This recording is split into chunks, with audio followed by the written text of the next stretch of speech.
Hello বন্ধুরা, আজ তোমাদের সাথে শেয়ার করে নেব চিংড়ি মাছ দিয়ে মূলো শাকের এই দুর্দান্ত রেসিপিটা। প্রথমেই চিংড়ি মাছগুলোকে ভালো করে পরিষ্কার করে নিয়ে লবণ আর হলুদ দিয়ে ম্যারিনেট করে রেখে দিলাম।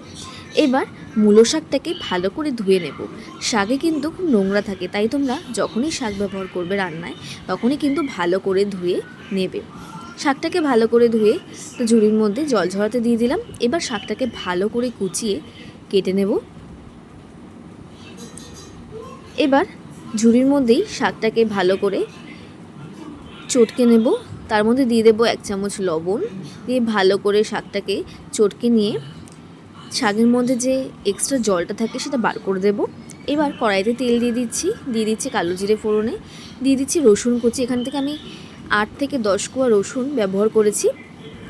এবার দিয়ে দিচ্ছি পেঁয়াজ কুচি আর 3টে কাঁচা লঙ্কা, দিয়ে পেঁয়াজটাকে একটু লাল লাল করে ভাজা করে নেব।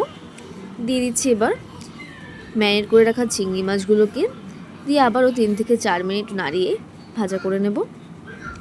এবার দিয়ে দিচ্ছি মূলো শাকগুলোকে, ভালো করে নাড়িয়ে কিন্তু শাকটাকে ভাজা করে নিতে হবে। দিয়ে দিচ্ছি সামান্য পরিমাণে চিনি, যেহেতু আগেই আমি লবণ ব্যবহার করেছি তাই এখন আর লবণ দিলাম না।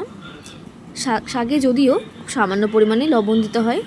শাকটা ভাজা হয়ে আসলেই একে নামিয়ে নেব। গরম গরম ভাতের সাথে কিন্তু দুর্দান্ত লাগবে এই শাক ভাজা খেতে।